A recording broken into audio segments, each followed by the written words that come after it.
Mateus, capítulo 9. A cura de um paralítico em Cafarnaum. Entrando Jesus num barco, passou para o outro lado e foi para sua própria cidade. E eis que lhe trouxeram um paralítico deitado no leito.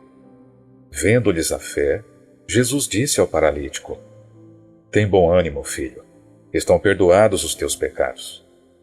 Mas alguns escribas diziam consigo: Este blasfema. Jesus, porém, conhecendo-lhe os pensamentos, disse: Por que cogitais o mal no vosso coração? Pois qual é mais fácil?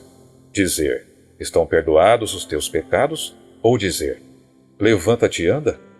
Ora, para que saibais que o Filho do Homem tem sobre a terra autoridade para perdoar pecados, disse então ao paralítico: Levanta-te, toma o teu leito e vai para a tua casa. E levantando-se, partiu para sua casa. Vendo isto, as multidões, possuídas de temor, glorificaram a Deus, que dera tal autoridade aos homens. A vocação de Mateus.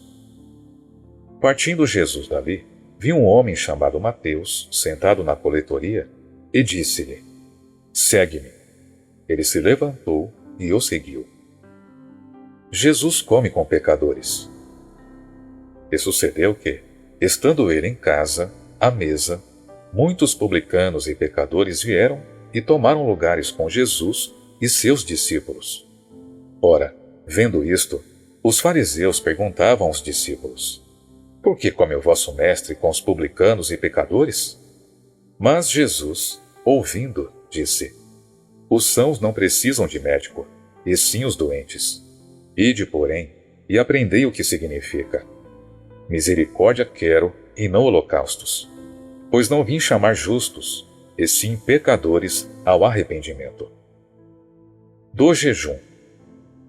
Vieram depois os discípulos de João e lhe perguntaram: Por que jejuamos nós e os fariseus muitas vezes, e teus discípulos não jejuam? Respondeu-lhes Jesus: Podem acaso estar tristes os convidados para o casamento, enquanto o noivo está com eles? Dias virão, contudo, em que lhe será tirado o noivo, e nesses dias hão de jejuar. Ninguém põe remendo de pano novo em veste velha, porque o remendo tira parte da veste, e fica maior a rotura. Nem se põe vinho novo em odres velhos. Do contrário, rompem-se os odres, derrama-se o vinho, e os odres se perdem. Mas põe-se vinho novo em odres novos, e ambos se conservam. O pedido de um chefe. Enquanto estas coisas lhes dizia, eis que um chefe, aproximando-se, o adorou e disse: Minha filha faleceu agora mesmo, mas vem e impõe a mão sobre ela e viverá. A cura de uma mulher enferma.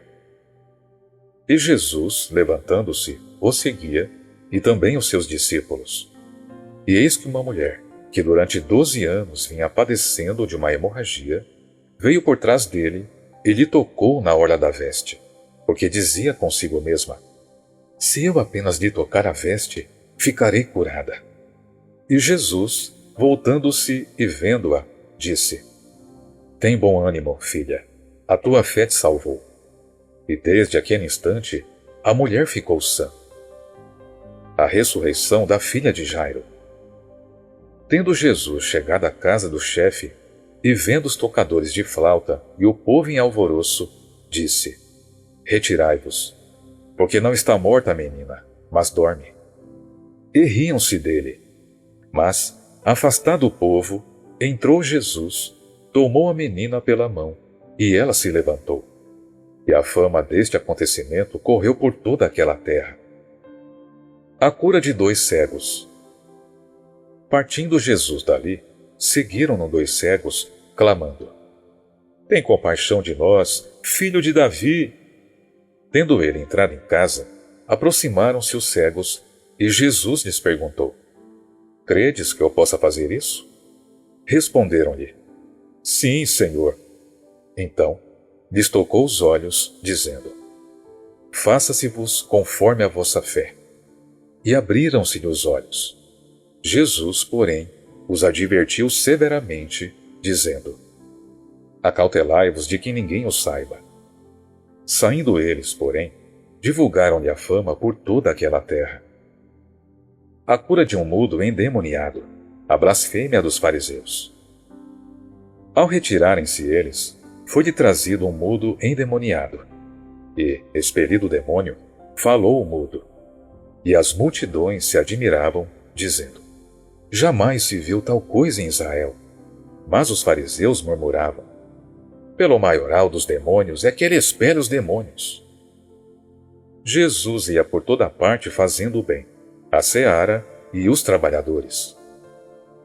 E percorria Jesus todas as cidades e povoados, ensinando nas sinagogas, pregando o evangelho do reino e curando toda a sorte de doenças e enfermidades.